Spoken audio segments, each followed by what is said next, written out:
जय हिंद दोस्तों, मैं अंकुर प्रकाश आज माइक्रोबायोलॉजी का बैक्टीरिया टॉपिक के अंतर्गत बैक्टीरियल क्लासिफिकेशन टॉपिक पर चर्चा करूंगा। बैक्टीरियल क्लासिफिकेशन मतलब कि बैक्टीरिया का क्लासिफिकेशन यानी उनका वर्गीकरण कैसे किया जाता है, इस बात पर चर्चा करेंगे। और ये बैक्टीरियल क्लासिफिकेशन पर हमारा पहला वीडियो है, जबकि आपको और वीडियो भी कई पार्ट में आएंगे। जो कि हम पहले पार्ट में जो डिस्कस करेंगे वो ये है कि व्हाट इज़ बैक्टीरिया, बैक्टीरिया क्या है, what is the importance of classification यानी कि वर्गीकरण का महत्व क्या है, और classification of bacteria basis on gram standing, और ग्राम स्टैंडिंग के आधार पर बैक्टीरिया को कितने वर्गों में बांटा गया है। तो हम इन 3 टॉपिक पर बात करेंगे। ओके, शुरू करते हैं। पहला है कि बैक्टीरिया, व्हाट इज बैक्टीरिया, क्या व्हाट इज बैक्टीरिया यानी बैक्टीरिया क्या है। तो दिया गया bacteria are single celled microorganism found everywhere on earth, यानी कि बैक्टीरिया एक कोशिकीय सूक्ष्मजीव है, यूनिसेलुलर, ये सिंगल सेल्ड माइक्रो ऑर्गेनिज्म है जो पृथ्वी पर हर जगह पाया जाता है, यानी कि हर तरह के वातावरण में पाया जाता है। और यह एक प्रोकैरियोट है। प्रोकैरियोट मतलब प्रिमिटिव सेल का बना होता है और इसे किंगडम मनेरा के अंतर्गत रखा गया है। फिर बात कर लें सेकेंड टॉपिक, तो दिया गया है they play vital roles in various ecosystem from decomposing organic matter to causing infections, यानी कि they play vital role in various ecosystem. ये कई प्रकार के इकोसिस्टम में एक महत्वपूर्ण भूमिका निभाता है। कौन कौन सी हो सकती हैं? वो भूमिका है फ्रॉम डीकम्पोजिंग ऑर्गेनिक मैटर, कार्बनिक पदार्थों को अपघटित करने या डीकम्पोज करने या ले करके काजिंग इन्फेक्शंस यानी कि बीमारियां पैदा करने तक। ठीक है, उसके बाद आपका थर्ड पॉइंट है सम बैक्टीरिया आर बेनिफिशियल। कुछ बैक्टीरिया जो है बेनिफिशियल होते हैं यानी कि लाभदायक होते हैं, adding in digestion and biotechnology, जो हमारी मदद करते हैं किसमें, डाइजेशन और बायोटेक्नोलॉजी यानी कि जैव प्रौद्योगिकी में। वाइल अदर आर हार्मफुल, जबकि अन्य हार्मफुल यानी नुकसानदायक होते हैं। Causing disease in human and animal, यानी जो डिसीज को काज करते हैं यानी कि बीमारियों का कारण बनते हैं मनुष्य सहित जानवरों में भी। ओके, समझ में आ गया। एक बार फिर से अगर देखना चाहें तो एक बार हम समरी टाइप में कि बैक्टीरिया माइक्रोस्कोपिक यूनिसेल्युलर यानी सिंगल सेल्ड एक प्रोकैरियोट माइक्रो ऑर्गेनिज्म है। ओके, जो पृथ्वी पर हर तरह के वातावरण में पाया जाता है या पृथ्वी में हर जगह पर पाया जाता है। उसके बाद में कि यहाँ पर दिया गया है कि ये विभिन्न प्रकार के पारिस्थितिक तंत्रों में कार्बनिक पदार्थों को अपघटित करने यानी कि ऑर्गेनिक मैटर को डीकम्पोज करने से लेकर के जो है बीमारियां काज करने या इन्फेक्शंस पैदा करने तक कई सारे महत्वपूर्ण भूमिका निभाते हैं। सम बैक्टीरिया, जहाँ पर कुछ बैक्टीरिया बेनिफिशियल होते हैं जो हमारी डाइजेशन और बायोटेक्नोलॉजी यानी कि जैव प्रौद्योगिकी में हमारी मदद करते हैं, जबकि अन्य हानिकारक होते हैं जो मनुष्य सहित जानवरों में भी बीमारी का कारण बनते हैं। Okay, next page. तो नेक्स्ट पेज आपका वही टॉपिक है कि what is the importance of classification, कि क्लासिफिकेशन महत्वपूर्ण क्यों है। ओके, तो बैक्टीरियल क्लासिफिकेशन इसलिए जरूरी है ताकि हम उनकी विविधता को समझ सकें, और उनके इकोलॉजिकल रोल यानी कि पारिस्थितिक तंत्र में उनकी क्या भूमिका है उसको समझ सकें, एंड मेडिकल सिग्निफिकेंस और चिकित्सा के विभाग में उनका क्या महत्व है, इन चीज़ों को समझ सकें। तो इसलिए क्लासिफिकेशन जरूरी है। अगर सेकंड पॉइंट देखें, bacterial classification is crucial because it helps scientist understand and characterise bacteria based on their characteristics और enabling us to study diagnose and treat disease. जीवाणुओं का वर्गीकरण इसलिए महत्वपूर्ण है क्योंकि यह वैज्ञानिकों को उनकी विशेषताओं के आधार पर उनको वर्गीकृत करने, बैक्टीरिया की विशेषताओं के आधार पर उनको वर्गीकृत करने और रोगों को पहचानने यानी डायग्नोस करने तथा उनका उपचार करने में हमें इनसे मदद मिलती है। ओके, ठीक है, देखते हैं आगे। तो दिया गया है बैक्टीरिया का जो क्लासिफिकेशन है हम कई आधार पर यानी कई बेसिस पर क्लासिफाई करते हैं, जबकि हम पहले ही आपको बता चुके हैं कि इस वीडियो में हम बैक्टीरिया का classification basis on gram staining पढ़ेंगे, यानी ग्राम स्टेनिंग के आधार पर बैक्टीरिया को कितने ग्रुप में डिवाइड किया गया है उस चीज़ को हम देखेंगे। वैसे तो बैक्टीरिया को क्लासिफाई करने के लिए देखा जाए तो हम मुख्य रूप से 5 बेसिस पर यानी कि 5 बेसिस पर इन्हें क्लासिफाई करते हैं। ठीक है, बैक्टीरिया को हम मेनली 5 बेसिस पर क्लासिफाई करते हैं।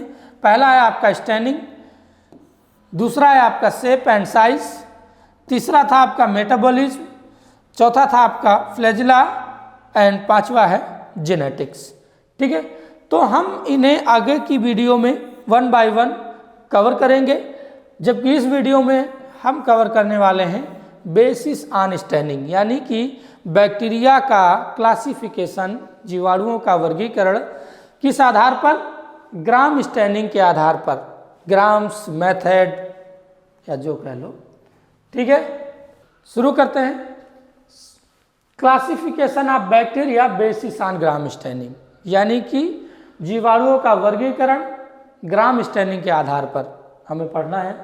ठीक है, तो दिया गया है कि bacteria are classified based on gram staining into 2 major groups, gram positive and gram negative, यानी बैक्टीरिया को ग्राम स्टेनिंग के द्वारा 2 मेजर या 2 महत्वपूर्ण ग्रुप में डिवाइड किया जाता है, जिसका नाम है Gram positive and gram negative.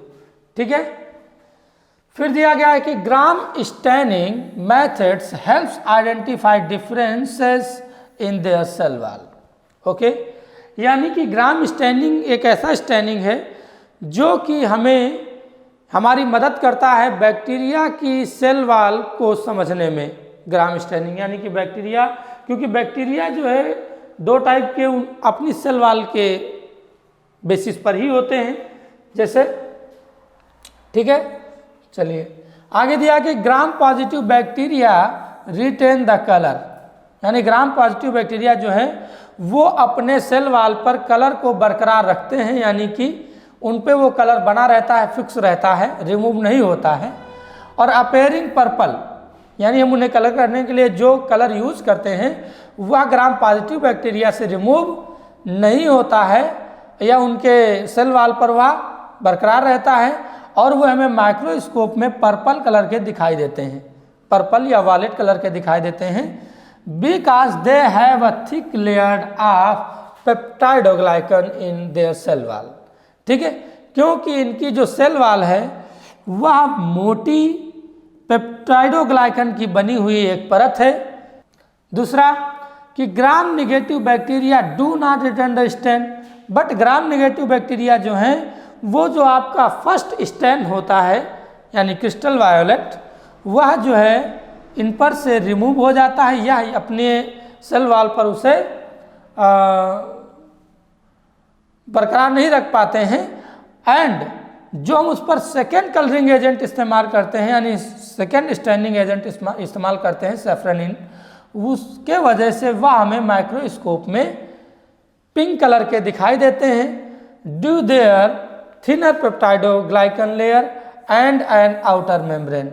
सैफ्रनिन उस कलर के हमें दिखाई देते हैं, उसका कारण ये है क्योंकि इनके पास पेप्टाइडोग्लाइकन लेयर जो है वह थिन है अपेक्षा ग्राम पॉजिटिव के, यानी ग्राम पॉजिटिव बैक्टीरिया की अपेक्षा इनकी जो सेल वॉल होती है वह पतली होती है।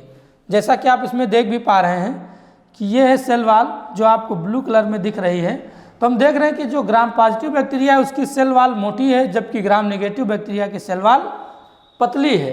एक और यहाँ पर डिफरेंस देखने को मिलता है कि जो ग्राम पॉजिटिव बैक्टीरिया है उसका जो आउटर मोस्ट लेयर है वह आपका पेप्टाइडोग्लाइकन का बनी हुई एक थिक सेल वॉल है, जबकि ग्राम नेगेटिव बैक्टीरिया में जहाँ पर आपकी सेल वॉल है उसके ऊपर यानी कि आउटर मोस्ट जो लेयर है वह सेल वॉल ना हो करके आउटर मेम्ब्रेन है जो कि लिपिड की बनी हुई होती है।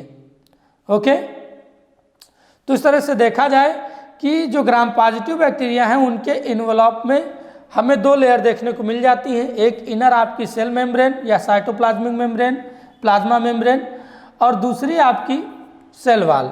जबकि इसमें आपको मिलेगी एक साइटोप्लाज्मिक मेम्ब्रेन फर्स्ट, उसके बाद सेल वॉल सेकेंड, और थर्ड है आपकी एक आउटर मेम्ब्रेन।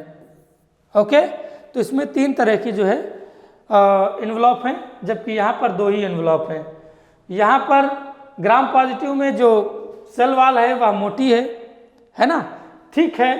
देन ग्राम निगेटिव बैक्टीरिया, जबकि ग्राम निगेटिव बैक्टीरिया की जो सेल वॉल है वह जो है आपकी पतली है अपेक्षा ग्राम पॉजिटिव बैक्टीरिया। ग्राम पॉजिटिव बैक्टीरिया के सेल वॉल पर और कोई कवरिंग नहीं होती है, जबकि ग्राम नेगेटिव बैक्टीरिया के सेल वॉल के ऊपर एक और कवर होता है, एक और लेयर होती है जिसे हम आउटर मेम्ब्रेन कहते हैं और वह लिपिड की बनी हुई होती है। खैर, तो आपको उम्मीद है कि समझ में आया कि ग्राम स्टेनिंग के बेसिस पर बैक्टीरिया को 2 मेजर ग्रुप में डिवाइड किया गया है, यानी क्लासीफाई किया गया है, जो कि है Gram positive and gram negative. तो नेक्स्ट आपका जो पार्ट रहेगा वो क्लासिफिकेशन पर ही, ये पहला वीडियो था। इस वीडियो में हमने बेसिस ऑन स्टेनिंग पर चर्चा कर ली है। अब जो आपका नेक्स्ट वीडियो होगा वो बैक्टीरिया का classification basis on shape. Okay, thank you. मिलते हैं आपको नेक्स्ट वीडियो में इसी के, तब तक के लिए टाटा बाय बाय।